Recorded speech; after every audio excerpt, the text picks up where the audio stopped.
أما بعد فأعوذ بالله من الشيطان الرجيم بسم الله الرحمن الرحيم ألف لام ميم ذلك الكتاب لا ريب فيه هدى للمتقين وقال النبي صلى الله عليه وسلم إن الله لا ينظر إلى صوركم وأموالكم ولكن ينظر إلى قلوبكم وأعمالكم أو كما قال عليه السلام صدق الله وصدق رسوله النبي الكريم ونحن على ذلك لمن الشاهدين والشاكرين والحمد لله رب العالمين اللهم صل على محمد وعلى آل محمد كما صليت على إبراهيم وعلى آل إبراهيم إنك حميد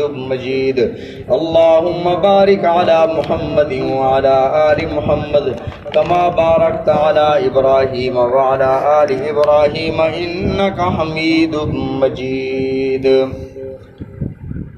سابقہ درس میں اللہ رب العزت نے جو کلام الہی کا تعارف ارشاد فرمایا تھا اس کو پڑھا۔ ذالک الکتاب لا ریب فیہ، یہاں تک کلام الہی کا تعارف ارشاد فرمایا، اور ھدی للمتقین اس میں اس کا مقصد ارشاد فرمایا کہ قرآن نازل کرنے کا مقصد کیا ہے۔ فرمایا یہ ہدایت ہے متقین کے لیے۔ ہدایت کسے کہتے ہیں یہ سورہ فاتحہ میں ہم پڑھ چکے۔ متقی کسے کہتے ہیں اس کی تشریح کل میں نے عرض کر دی تھی۔ البتہ یہ بات ضرور رہ گئی تھی کہ رسول اللہ صلی اللہ علیہ وسلم سے صحابہ نے پوچھا یا رسول اللہ صلی اللہ علیہ وسلم تقویٰ ہوتا کہاں ہے، یہ کس جگہ پہ ہوتا ہے؟ آپ نے ارشاد فرمایا التقویٰ ہا ہونا، تقویٰ دل میں ہوتا ہے، تقویٰ اس جگہ پہ ہوتا ہے۔ کیا مطلب؟ سورہ نساء میں تقریباً ہر آیت یا ایک آیت چھوڑ کے اگلی آیت میں اللہ رب العزت نے ارشاد فرمایا اتقوا اللہ، اللہ سے ڈرو، اللہ سے ڈرو۔ جہاں مرد عورت کے حقوق آئے ہیں اللہ سے ڈرو، تقویٰ اختیار کرو۔ وجہ یہ ہے کہ اگر مرد عورت کے حقوق ادا نہ کرے یا عورت مرد کے حقوق ادا نہ کرے تو دنیا کی کوئی بھی عدالت زبردستی اسے مجبور نہیں کر سکتی کہ حقوق ادا کرو۔ جب تک اللہ کا ڈر دل میں نہیں ہوگا، تقویٰ دل میں نہیں ہوگا، تب تک انسان زبردستی کسی سے ایسے کوئی کام نہیں کروا سکتا۔ تو فرمایا کہ تقویٰ اختیار کرو۔ تقویٰ کو ہم پرہیزگاری بھی کہتے ہیں۔ شیخ سعدی رحمۃ اللہ علیہ فرماتے ہیں در جوانی توبہ کردن شیوہ پیغمبریست، جوانی میں توبہ کرنا یہ پیغمبروں کا شیوہ ہے۔ وقت پیری گرگ ظالم میں شود پرہیزگار، وہ بڑھاپے میں تو بھیڑیا بھی پرہیزگار بن جاتا ہے جب پنجے کام نہیں کرتے۔ ایک نابینا کہے کہ میں تو بدنگاہی نہیں کرتا، یہ اس کا کمال نہیں ہے۔ کمال تو یہ ہے کہ نگاہ موجود ہے اور غیر محرم بھی سامنے اور نگاہیں جھکا لے کہ اللہ کا حکم ہے، یہ تقویٰ ہے۔ تو فرمایا یہ ہدایت ہے متقین کے لیے۔ الذین یؤمنون بالغیب، اللہ نے متقین کی نشاندہی فرمائی۔ فرمایا الذین یؤمنون بالغیب، مومن وہ ہیں یؤمنون بالغیب جو ایمان رکھتے ہیں غیب پر۔ ایمان کسے کہتے ہیں؟ تین چیزیں ہیں، ایک ہے علم، علم کا معنی جاننا، ایک ہے معرفت، اس کا معنی ہے پہچاننا، اور ایک ہے ایمان، اس کا معنی ہے ماننا، سچے دل سے یقین رکھنا۔ بعض لوگوں نے کہا کہ ایمان عمل کرنے کا نام ہے، بعض نے کہا کہ زبان سے اقرار کرنے کا نام ایمان ہے، بعض نے کہا دل سے تصدیق کرنے کا نام ایمان ہے، اور حقیقت یہ ہے کہ ان ساری چیزوں کا نام ایمان ہے۔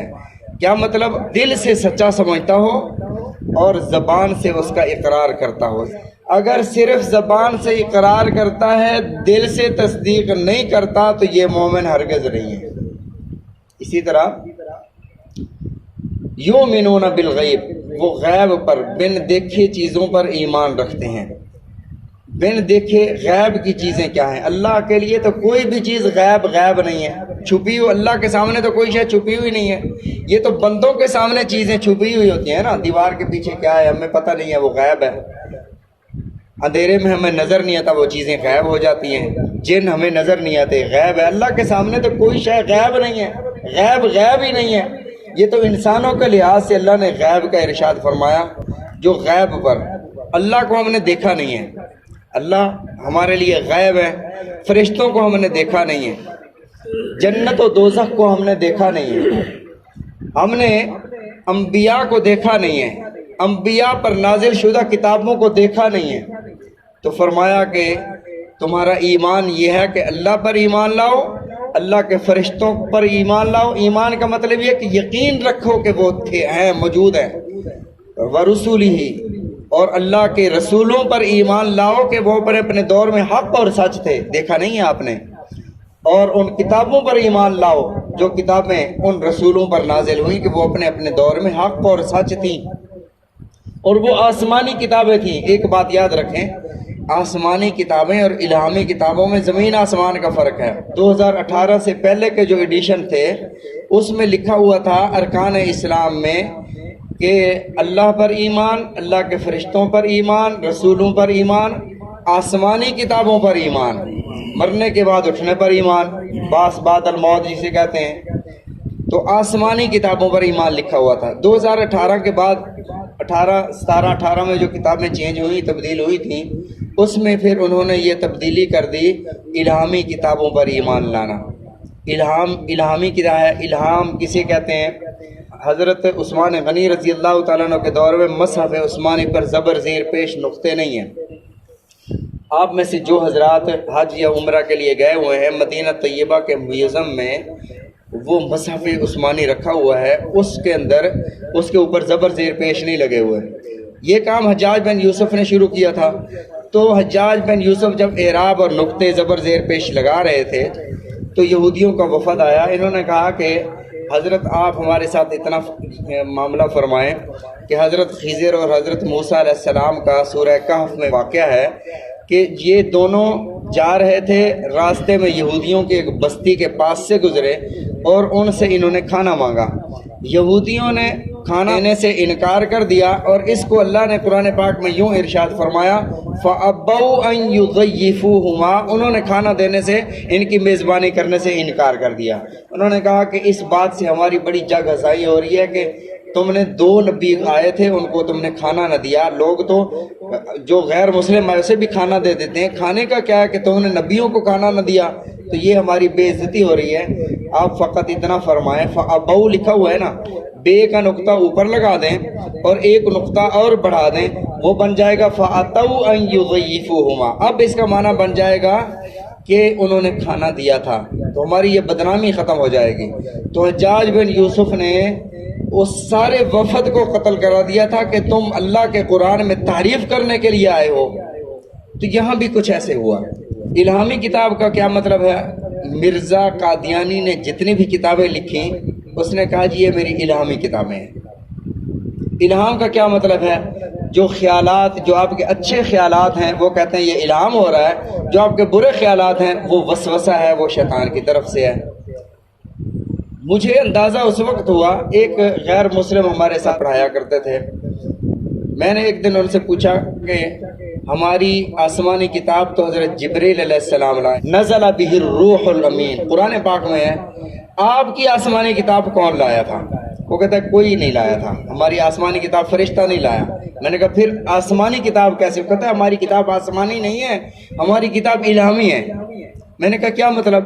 کہتا ہے کہ بس ہمارے حضرت لکھ رہے تھے، لکھتے لکھتے جب کتاب پوری ہوئی انہوں نے کہا بھی یہ کتاب اقدس ہے، یہ الہامی کتاب ہے، یہ اللہ کی طرف سے مجھ پر خیالات آئے میں نے لکھ ڈالے، یا الہامی کتاب ہے۔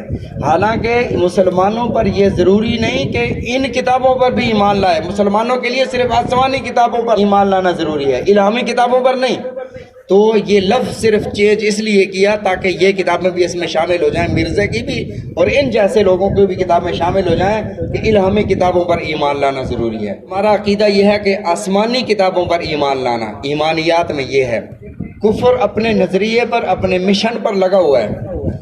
آسمانی کتابیں ہیں 4، تورات، انجیل، زبور اور قرآن مجید، 4 کتابیں آسمانی۔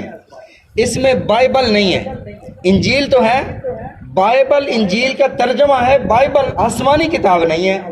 اب جو بچوں کو پڑھایا جا رہا ہے وہ یہ پڑھایا جا رہا ہے کہ آسمانی کتابیں 4 ہیں، تورات، زبور، قرآن مجید اور بائبل۔ حالانکہ بائبل ترجمہ ہے، جیسے کنز الایمان کو، معالم العرفان کو، وہ تفسیر تو ہے لیکن قرآن نہیں ہے۔